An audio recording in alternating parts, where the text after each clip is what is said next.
So hello guys and welcome back to the channel. Today I'm going to show you how to link tasks in Microsoft Planner. So the first thing you want to do is go to some plan that you have multiple tasks. So that's very important. So if you want to link tasks, you will need to have more than one of them. So right now I have two tasks in different buckets. Doesn't really matter which bucket you have it. So let's just open one of those tasks.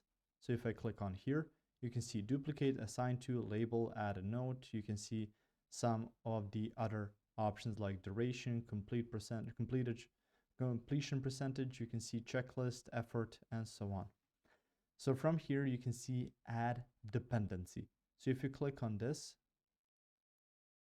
it says this task doesn't depend on other tasks, so it's not linked. If you want to link it, just click on this, and you will need to search for tasks. So right now, let's just find something. So it says here something, so it's 2. So let's click on this. So dependency type, finish to start. So you have something like this, finish to finish, start to start, start to finish. So if you will need, this means that you will need to finish this task in order to start this other task. So it depends on something.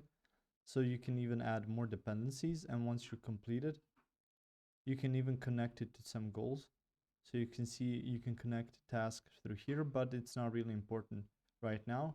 It's depending on this. So if you remove it, you will have right now,